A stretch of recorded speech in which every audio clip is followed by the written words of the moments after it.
ناموں کے حوالے سے بھی بے شمار اس میں اللہ تبارک و تعالیٰ نے خصوصیات رکھی ہیں، اور یہ بھی کہا گیا ہے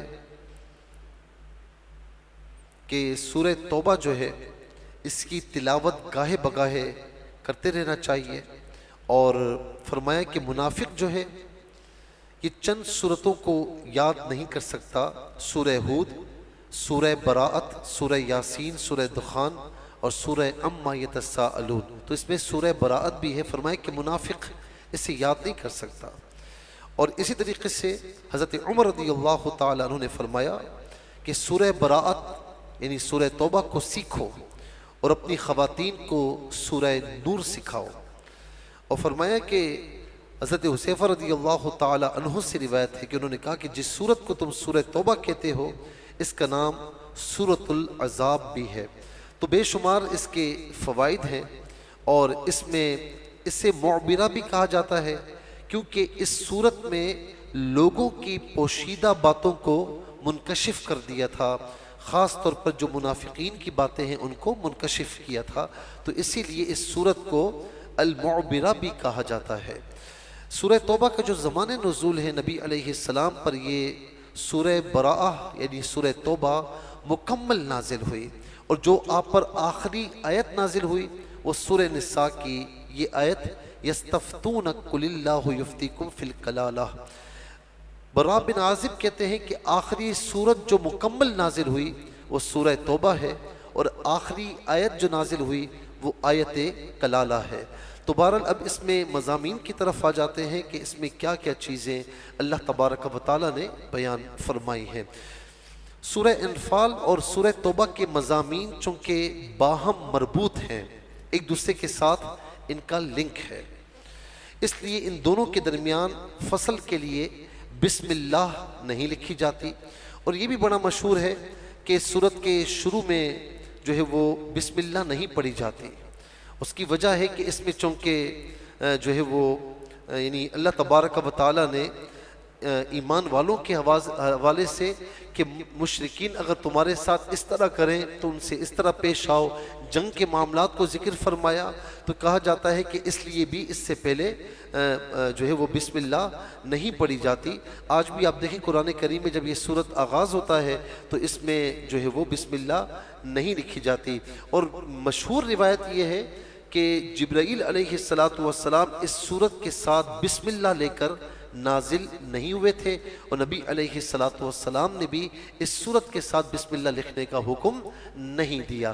ہاں یہ بات ہے کہ آپ پڑھتے پڑھتے مثال کے طور پر آپ سورہ انفال کو آپ نے شروع کیا، آپ نے سورہ انفال کو مکمل کیا، اب اس سورت کو شروع کرتے ہوئے بسم اللہ نہیں پڑھیں گے اور ڈائریکٹلی پڑھنا شروع کر دیں گے، لیکن اب آپ نے قرآن کریم کی تلاوت کا آغاز ہی اسی سورت سے کیا ہے، یعنی آپ بیٹھے تلاوت کرنے کے لیے اور آپ نے سورہ توبہ پڑھنی ہے، تو اب قرآن کی تلاوت کی نیت سے بسم اللہ پڑھیں گے اور پھر اس کے بعد یہ سورہ توبہ شروع کریں گے۔ اس میں اللہ تبارک و تعالیٰ نے خاص طور پر مشرکین سے جو سابقہ معاہدات ہوئے تھے ان کو منسوخ کر کے گویا کہ براءت کا اعلان فرما دیا، اس لیے اس کو براءت کہتے ہیں۔ سورہ توبہ میں مشرکین کا داخلہ مسجد حرام میں بند اور مناسک حج ادا کرنے سے مشرکین کو روک دیا گیا۔ مشرکین سے حالت جنگ کا اعلان، جبکہ اہل کتاب سے جزیہ ادا کرنے کا مطالبہ کیا گیا، اور ان کے احبار اور رہبان کے باطل عقائد اور نظریات کا رب کریم نے رد فرمایا۔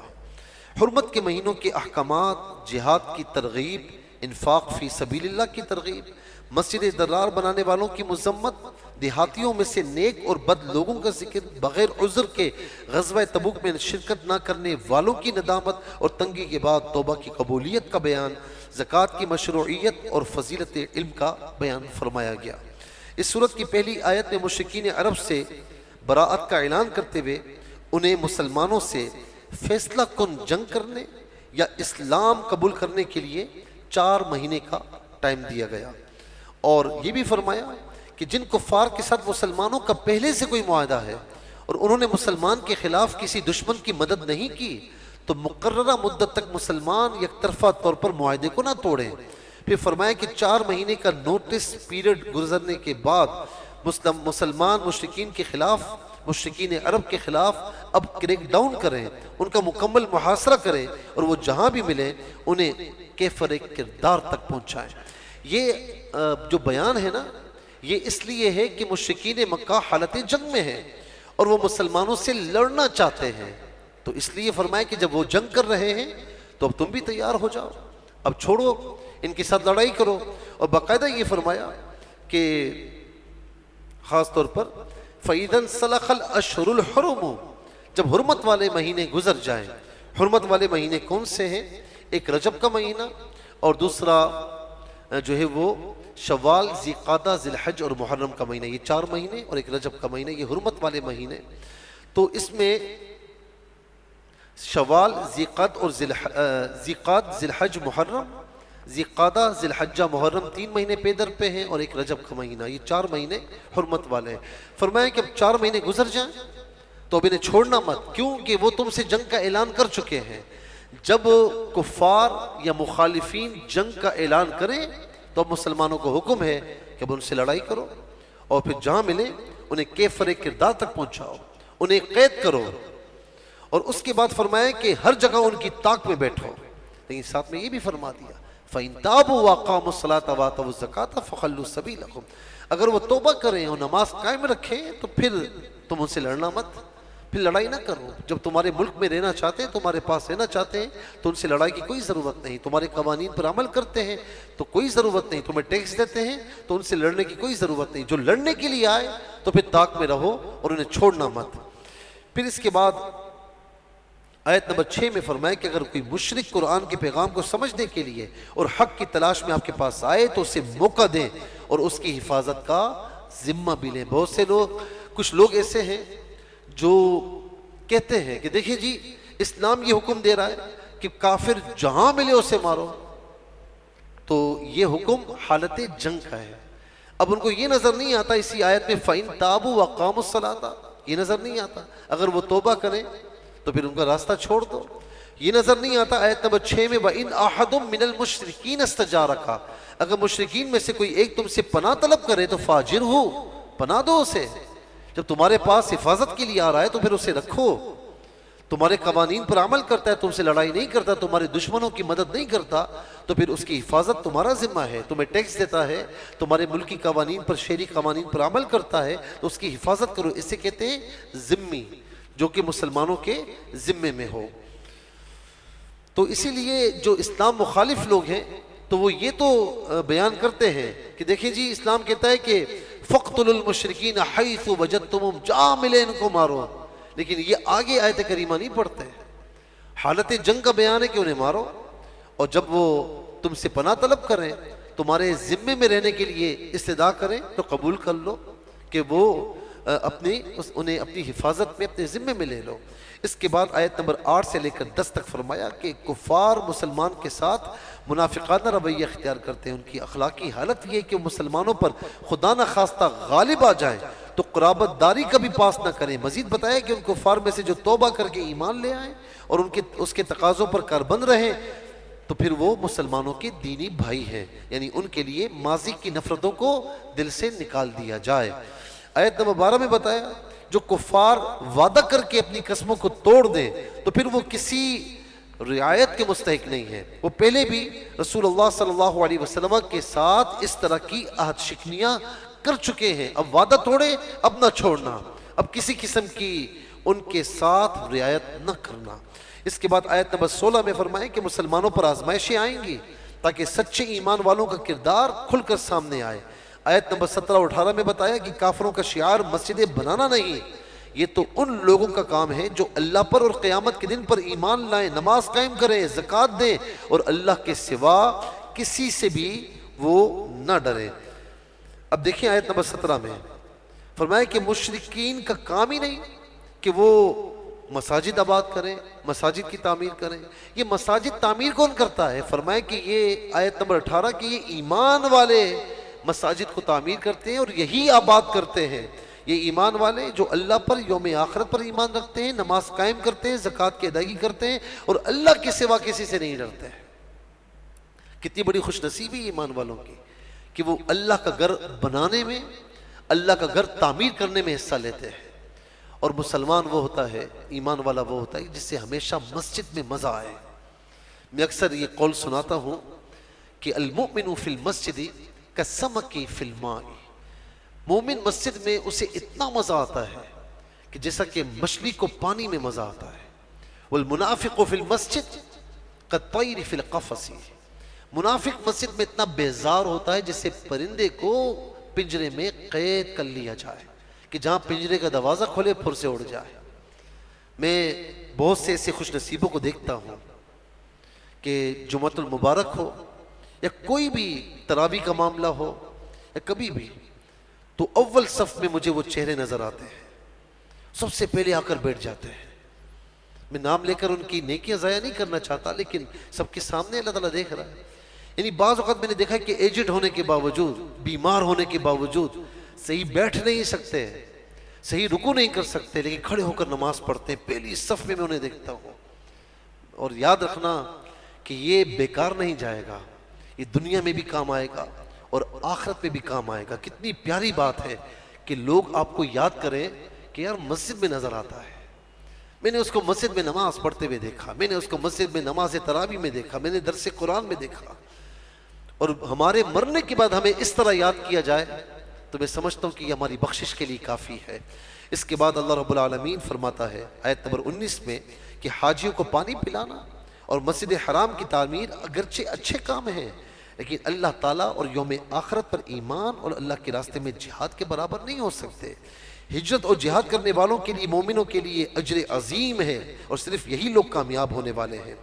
یہ آیت نمبر جو 19 ہے، اس کا پس منظر یہ ہے کہ مشرکین یہ کہا کرتے تھے کہ جی ہم پر تو یعنی ہمارا تو بڑا کام ہے، ہم مسجد حرام میں حاجیوں کے لیے سبیلیں لگاتے ہیں، ان کی خدمت کرتے ہیں، صحیح ہے نا، تو پھر ہم تو ان مسلمانوں سے زیادہ اچھے ہوئے۔ تو اللہ رب العالمین نے فرمایا کہ ایمان لانے کے بعد ہی یہ کام آ سکتے ہیں، یہ نیکیاں کام آ سکتی ہیں۔ ایمان نہیں ہے تو جاؤ مسجد کی خدمت کرو، جو کرتے ہو کرو، جو نیک کام کرتے ہو کرو، نمازیں پڑھ لو، کوئی کام آنے والا نہیں ہے، صدقہ دے دو، کوئی کام آنے والا نہیں۔ ایمان مین چیز ہے۔ ایمان اگر ہے، اسلام کے رجسٹر میں آپ کا نام شامل ہے، تو پھر اسلام کے سارے فوائد، ساری برکات آپ کو ملیں گی۔ اسلام کے رجسٹر میں نام ہی شامل نہیں ہے تو پھر کیا ملے گا؟ کچھ بھی نہیں ملے گا۔ کسی ادارے میں نا جب ہم دیکھتے ہیں کہ اس ادارے کے رجسٹر میں ہمارا نام شامل ہوتا ہے تو جو بھی اونچ نیچ ہوتی ہے اس میں ہم شامل ہوتے ہیں۔ پروموشن ہوئی تو سب کی ہو جاتی ہے، صحیح ہے نا۔ اب کسی کا نام ادارے کے رجسٹر میں شامل نہیں ہے اور وہ منہ اٹھا کر پہنچ جائے کہ بھائی میری پروموشن کیوں نہیں ہوئی، تو بھائی تم ادارے کے ہو نہیں ہو نا، تو کوئی اعتراض نہیں کرتا۔ اسی طریقے سے اسکول میں بچے پڑھتے ہیں، کالج میں پڑھتے ہیں، یونیورسٹیز میں پڑھتے ہیں، تو جو اسکول میں پڑھتا ہے ادارے میں اس کا نام شامل ہے تو پاس ہونے میں وہی شامل ہونا، کامیاب میں وہ شامل ہوگا۔ کوئی منہ اٹھا کر آ جائے کہ بھائی مجھے کیوں نہیں کیا، تو بھائی تم نے امتحان دیا، تم اس ادارے کے ہو، اس اسکول کے ہو، کالج کے ہو، یونیورسٹی کے ہو، جو جس ادارے کا ہوتا ہے تو اس کے اونچ نیچ میں وہ شامل ہوتا ہے۔ پروموشنز ہوتی ہیں تو شامل ہوتا ہے، اچھے نمبرز آئے شامل ہوتا ہے۔ تو اسی طریقے سے اسلام کے رجسٹر میں نام ہے تو ان ساری چیزوں کا فائدہ ہوگا، ورنہ تم حاجیوں کو پانی پلاتے رہو اور تم ریاکاریاں کرتے رہو اور تم اس پر تکبر غرور کرتے رہو تو کوئی فائدہ نہیں ہے۔ اس کے بعد اللہ رب العالمین نے فرمایا آیت نمبر 23 میں، تمہارے باپ دادا اور بھائیوں میں سے جو کفر کو ایمان پر ترجیح دیں ان سے تعلق توڑ دو اور کافروں سے دوستی کرنے والا ظالم ہے۔ اب یہاں پر یہ بھی فرمایا آیت نمبر 23 میں، فرمایا ایمان والوں اپنے باپ اور بھائیوں کو اگر وہ کافر ہیں اور جو کفر کو ایمان پر ترجیح دیتے ہیں تو انہیں دوست نہ سمجھنا۔ اگر وہ ایمان پر کفر کو ترجیح دیتے ہیں، پسند کرتے ہیں، اور تم میں سے جو بھی دوستی کرے گا تو وہی ظالم ہے۔ ٹھیک ہے، باپ ہے اس کا حق ادا کیا جائے گا، ماں ہے اس کا حق ادا کیا جائے گا، لیکن پھر ایسا نہیں کہ انہیں سب کچھ سمجھ لو، ماں باپ ہیں وہ، لیکن پھر وہ کافر ہیں، وہ اللہ کو نہیں مان رہے، تو باقی تو ساری بات اپنی جگہ پر ہے نا، اللہ کو نہیں مان رہے، باقی باتیں چھوڑ دیں۔ تو اللہ تعالیٰ کو جو مانتا ہے، جو رسول اللہ صلی اللہ علیہ وسلم کا غلام ہے، تو اس کی بات اور ہے۔ تو ماں باپ کا حق ادا کیا جائے گا، لیکن بہرحال وہ کافر ہیں تو ظاہر ہے کہ وہ کفر، تو ان سے محبت کا انداز، محبت کا تعلق یاد کرتے ہوئے آپ یہ کہیں کہ ان کے مرنے کے بعد کہ مولا میرے ماں باپ کو بخش دے، نہیں، وہ کافر ہیں، تو کافروں کے لیے کوئی دعائے مغفرت نہیں ہوتی۔ ہاں ان کی زندگی میں خدا نہ خاصہ کسی کے والدین کافر ہوں تو زندگی میں ان کی ہدایت کی دعا کی جا سکتی ہے۔ اس کے بعد آیت نمبر 24 میں قُلْ إِنْ كَانَ آبَاؤُكُمْ وَأَبْنَاؤُكُمْ وَإِخْوَانُكُمْ، یہ بڑی زبردست آیت کریمہ ہے۔ یکے بعد دیگرے ان تمام چیزوں کا ذکر فرمایا، 8 چیزوں کا جن سے انسان فطری طور پر محبت کرتا ہے، باپ، دادا، اولاد، بھائی بہن، بیویاں یا شوہر، کنبہ، قبیلہ، کمایا ہوا مال اور تجارت جس کے خسارے کا کھٹکا لگا رہتا ہے، پسندیدہ مکانات، ان سب چیزوں کی محبت اپنے اپنے درجے میں مسلم۔ لیکن اگر یہ سب چیزیں مل کر بھی تمہارے لیے اللہ اور اس کے رسول اور جہاد فی سبیل اللہ سے زیادہ محبوب ہو جائیں تو ایمان کا دعویٰ تو دور کی بات ہے، پھر تمہیں اللہ کے عذاب کا انتظار کرنا چاہیے۔ دنیا میں رہو لیکن اللہ تعالیٰ اور اس کے رسول کی محبت اور ان کے احکامات کی محبت سب سے غالب رکھو، باقی ساری ثانوی چیزیں ہیں، باقیوں کی محبتیں ثانوی چیزیں ہیں، سب سے بڑھ کر اللہ تعالیٰ اور اس کے رسول صلی اللہ علیہ وسلم اور ان کے احکامات سے محبت ہونی چاہیے۔ اس کے بعد آیت نمبر 25 میں غزوہ حنین کا حوالہ دیتے ہوئے فرمایا کہ بعض اوقات کثرت تعداد پر اترانا اور نازا ہونا بھی شکست کا باعث بن جاتا ہے۔ یہی مسلمانوں کے ساتھ غزوہ حنین میں ہوا، اور پھر اللہ رب العالمین نے اپنے رسول اور ایمان والوں پر قلبی سکون نازل فرمایا اور غیبی لشکروں سے ان کی مدد فرمائی۔ کہتے ہیں کہ غزوہ حنین میں ساز و سامان بھی تھا، ساری چیزیں تھیں اور تعداد بھی تھی، تو کوئی مسلمان تھا، اس نے تعداد دیکھی تو اسے ذرا عجب ہوا، تو اللہ رب العالمین نے فرمایا اترانا نہیں، اور پھر عارضی ہزیمت کا سامنا کرنا پڑا، بڑی مشکلات آئیں، لیکن پھر اللہ رب العالمین نے مدد فرمائی اور پھر جو ہے وہ فتح عطا ہوئی۔ 9 سن ہجری کے یوم الحج کو عرفات میں اعلان ہوا کہ اس سال کے بعد مشرک حدود حرم میں داخل نہیں ہو سکیں گے، اور فرمایا کہ تنگ دستی کی فکر نہ کرو، اللہ اپنے فضل سے تم لوگوں کو غنی کر دے گا۔ آیت نمبر 29 میں اہل کتاب کو جزیہ دینے کا حکم فرمایا اور فرمایا کہ نہ دینے کی صورت میں جنگ کے لیے تیار ہو جائیں۔ آیت نمبر 30 سے بتایا کہ یہود نے عزیر کو اللہ کا بیٹا کہا اور نصارہ نے مسیح کو اللہ کا بیٹا کہا، مگر یہ سب ان کی خود ساختہ باتیں ہیں، ان پر اللہ کی مار ہے۔ مزید فرمایا کہ نصارہ نے اپنے علماء اور راہبوں کو خدا بنا لیا، اور مسیح ابن مریم کو بھی، حالانکہ انہیں وحدہ لا شریک اللہ کی عبادت کا حکم دیا گیا تھا۔ آگے چل کر فرمایا کہ منکر اپنی پھونکوں سے اللہ کے نور کو بجھانا چاہتے ہیں، مگر اللہ ان کی خواہش کے برعکس اس نور کو مکمل فرمائے گا۔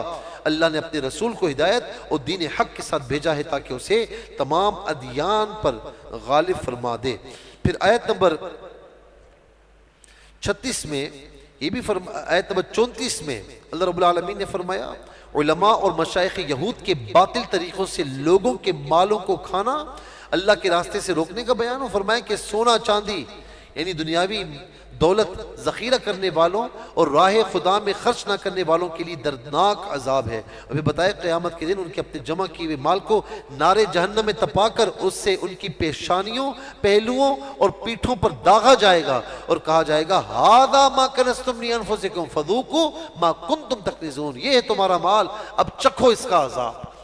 اور یہ ظاہر ہے کہ جو علماء اور مشائخ یہود تھے وہ اپنا مال جمع کرتے تھے ناحق طریقے سے اور اللہ کی راہ میں خرچ نہیں کرتے تھے، ان کا بیان ہے۔ اور یہاں پر یہ بھی فرمایا کہ جو مسلمان صاحب نصاب ہونے کے باوجود، سونا چاندی ہونے کے باوجود نصاب پورا ہے، زکوٰۃ ادا نہیں کرتا، تو اسے بھی روز قیامت اس عذاب سے دوچار ہونا پڑے گا۔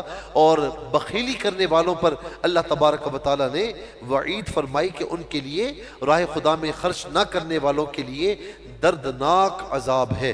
پھر اس کے بعد آگے چل کر آیت نمبر 36 میں فرمایا کہ ابتدائے آفرینش یعنی جب سے دنیا پیدا ہوئی اس وقت سے لے کر ابتدائے آفرینش سے اللہ کی کتاب تقدیر میں مہینوں کی تعداد 12 ہے، ان میں سے 4 ذی قعدہ، ذی الحجہ، محرم اور 1 رجب المرجب۔ فرمایا کہ یہ حرمت والے مہینے، ان مہینے میں جنگ کو منع قرار دیا گیا۔ کفار مکہ کو جب ان مہینوں میں جنگ کرنا چاہتے تو ان کی ترتیب میں رد و بدل کر دیتے۔ اللہ رب العالمین نے فرمایا کہ مہینوں کو مؤخر کرنا کفر میں زیادتی ہے۔ پھر اس کے بعد آیت نمبر 40 میں سفر ہجرت کا بیان ہے۔ اللہ اکبر۔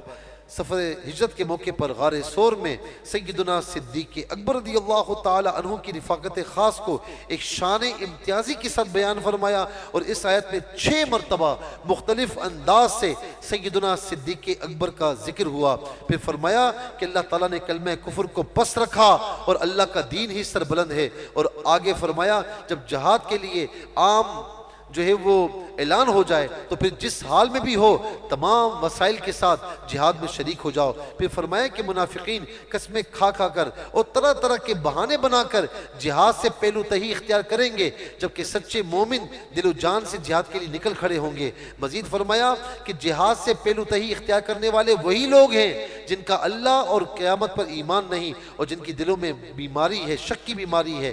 ایسی تشکیک کے مارے جنگ میں شامل ہو بھی جائیں تو فساد کا باعث بنتے ہیں، اور مجاہدین کی صفوں میں فتنے اور فساد بپا کرتے ہیں، اور یہ لوگ پہلے بھی ایسا کرتے رہے ہیں۔ منافقین کا شعار یہ ہے جب مسلمانوں کو بھلائی پہنچے تو اس پر کڑتے ہیں، اور جب مسلمانوں کو تکلیف پہنچے تو خوشی سے کہتے ہیں ہمیں تو یہ نتیجہ پہلے سے معلوم تھا، اس لیے ہم نے احتیاط سے کام لیا۔ اللہ رب العالمین نے فرمایا کہ محبوب کہہ دیجئے ہمیں ہرگز کوئی مصیبت نہیں پہنچتی سوائے اس کے جو اللہ نے ہمارے لیے مقدر فرما دی ہے۔ فتح ہو یا شہادت دونوں صورتوں میں کامیاب مسلمان ہیں۔ منافقین کی ایک روش یہ بھی بتائی کہ وہ نماز خوشدلی سے نہیں بلکہ کسل مندی سے پڑھتے ہیں، اور ناخوشی سے بامر مجبوری خرچ کرتے ہیں۔ اللہ تعالیٰ نے فرمایا کہ یہ منافق اللہ کی قسمیں کھا کھا کر کہتے ہیں کہ وہ آپ ہی سے ہیں، حالانکہ وہ مسلمانوں میں سے نہیں ہیں، لیکن وہ جان و مال کے خوف کے باعث مسلمانوں کے ساتھ رہنا پسند کرتے ہیں۔ اس کے بعد آیت نمبر 57 سے لے کر 59 تک بھی منافقین کے دوغلے پن، مسلمانوں سے جو بیزاری ہے ان کی، تو اس کا بھی ذکر فرمایا۔ حضور نبی کریم علیہ السلام پر صدقات کے معاملے میں تان کرنے اور ان کے حریصانہ فطرت کا بیان بھی فرمایا، اور فرمایا کہ اگر یہ لوگ اللہ اور اس کے رسول کے عطا پر راضی ہو جاتے تو یہ ان کے لیے بہتر ہوتا۔ پھر اس کے بعد آیت نمبر 60 میں اللہ رب العالمین نے فرمایا کہ انما الصدقات للفقراء والمساکین والعاملین، یہ سارے فقراء، مساکین، عاملین زکوٰۃ، یعنی جو زکوٰۃ کو کلیکٹ کرنے والے ہیں گورنمنٹ کی طرف سے۔ پھر اس کے علاوہ فرمایا کہ مؤلفت قلوب، اور اس کے علاوہ فرمایا کہ غلامی سے گردن کو آزاد کرنا، اور فرمایا کہ جو قرض کے بار تلے دبے ہوں۔ پھر اسی طریقے سے فی سبیل اللہ جو مجاہدین نے فرمایا کہ جنہوں نے اپنے آپ کو کل وقتی طور پر اللہ کے دین کی خدمت کے لیے وقف رکھا ہو، اور مسافر، ان تمام کو مؤلفت قلوب، یعنی وہ کافر کہ جس کو ابتدائے اسلام میں زکوٰۃ دی جاتی تھی تاکہ ان کا دل اسلام کے لیے نرم ہو جائے، لیکن بعد میں جب مسلمان مضبوط ہو گئے تو اجماع امت ہوا اس پر کہ اب مؤلفت قلوب کو زکوٰۃ نہیں دی جائے گی، باقی سب کو زکوٰۃ دی جا سکتی ہے۔ اس کے بعد اللہ تبارک و تعالیٰ نے یہ بھی فرمایا کہ منافق مرد اور عورتیں، آیت نمبر 67 میں منافق مرد اور عورتیں ایک دوسرے کے مشابہ ہیں، برائی کا حکم دیتے ہیں، نیکیوں سے روکتے ہیں، اور خیر کے کاموں سے اپنا ہاتھ روکے رکھتے ہیں۔ اور پھر اس کے بعد آگے چل کر اللہ رب العالمین نے ایمان والوں کا ذکر فرمایا کہ اللہ تعالیٰ نے ایمان والے اور جو مومنین اور مومنات ہیں ان کے لیے جنت کی دائمی اور ابدی نعمتوں کا وعدہ فرما رکھا ہے، اور اللہ کی رضا ہی سب سے بڑی سعادت ہے۔ اور اس کے بعد آگے چل کر اللہ تبارک و تعالیٰ نے آیت نمبر 79 میں منافقین کا ایک شعار یہ بھی بتایا کہ نادار مومنین جب اپنی محنت کی کمائی سے تھوڑا سا مال صدقہ کرتے ہیں تو یہ منافق ان پر تان کرتے ہیں، ان کا مذاق اڑاتے ہیں۔ اللہ رب العالمین نے فرمایا کہ اللہ تعالیٰ ان کو اس مذاق کی سزا ضرور دے گا۔ اللہ رب العالمین نے اپنے نبی علیہ السلام کو فرمایا کہ یہ منافق آپ کے گستاخ ہیں، آپ کا ان کے لیے استغفار کرنا نہ کرنا برابر ہے۔ اگر آپ ان کے لیے 70 بار بھی استغفار کریں تو ان کی شقاوت قلبی کی وجہ سے اللہ تعالیٰ ان کو ہرگز نہیں بخشے گا۔ اب یہاں پر آپ دیکھیں کہ کچھ لوگ یہ کہتے ہیں کہ دیکھا جی اللہ رب العالمین نے فرمایا کہ آپ ان کے لیے استغفار کریں نہ کریں، اللہ تعالیٰ ان کو بخشنے والا نہیں ہے۔ اب ذرا یہ بات آپ دیکھیں کہ اللہ تعالیٰ ان کو بخشنے والا نہیں. آیت نمبر 80 میں ہے استغفر لهم او لا تستغفر لهم ان تستغفر لهم 70 مرہ فلن یغفر اللہ لهم. تو کچھ لوگ جن کے دلوں میں نفاق ہے کہتے ہیں کہ دیکھیں جی نبی علیہ السلام کے لیے فرمایا کہ آپ استغفار کریں یا نہ کریں, آپ استغفار کریں, ان کوئی فائدہ ملنے والا نہیں. یہ بھائی منافقین کی بات ہو رہی ہے. حضور نبی کریم علیہ السلام بڑی رحمت والے تھے نا, بڑی رحمت والے ہیں اور دل بڑا نرم ہے. تو بعض اوقات آپ دعا فرماتے نا تو اللہ رب العالمین نے, منافق ہوتا کون ہے کہ جو دل میں رسول اللہ علیہ السلام کے لیے نفاق رکھے, دل میں ایمان نہ رکھے, تو وہ رسول اللہ کے دشمن تھے. تو اللہ تبارک و تعالیٰ گویا کہ اس کی غیرت نے گوارا نہیں کیا کہ وہ رسول کے دشمن کے لیے اپنے محبوب کو دعا کرتا ہوا دیکھے. تو فرمایا کہ محبوب یہ آپ کے دشمن ہیں, آپ تو نرم مزاج ہیں, ان کے لیے دعا کرتے ہیں, لیکن ہم آپ سے کہتے ہیں کہ آئندہ کے لیے دعا نہ کریں. کیوں کہ منافق یہ وہ ہیں کہ جو اپنے دلوں میں آپ کے لیے بغض رکھتے ہیں. آپ ان کے لیے جتنا بھی دعا کر لیں, چونکہ یہ آپ کے دشمن ہیں, تو اللہ تعالیٰ انہیں کبھی معاف نہیں فرمائے گا جب تک یہ توبہ نہ کر لیں. تو اللہ رب العالمین نے اس سے منع فرمایا. اور پھر اس کے بعد یہ بھی فرمایا کہ خود تو جہاد نہیں کرتے اور گھروں میں بیٹھے, ساتھ میں مسلمانوں کو گرمی کا ڈراوا دے کر ان کو بھی جہاد سے منع کرتے ہیں. آیت نمبر 81 میں ہے اللہ رب العالمین نے فرمایا کہ جہنم کی آگ اس سے زیادہ گرم ہے اگر وہ سمجھتے ہیں. آیت نمبر 84 میں نبی علیہ السلام کو منافقین کے کفر کے سبب ان کی نماز جنازہ پڑھانے اور ان کی قبر پر جانے سے ہمیشہ کے لیے منع فرما دیا. بس یہ بات کر کے پھر مکمل کرتے ہیں اپنی بات کو. اب یہ معاملہ یہ تھا کہ رسول اللہ صلی اللہ تعالی علیہ وسلم ہوا یہ تھا کہ آیت نمبر 84 ہے, عبداللہ بن ابی جو کہ بڑا خناس تھا, بڑا منافق تھا اور یہ منافقین کا سردار مانا جاتا تھا. اب معاملہ یہ تھا کہ اس کا جو بیٹا تھا نا, جس کا نام عبداللہ تھا, وہ سچا مسلمان اور مخلص صحابی تھا اور کثیر العبادت تھا.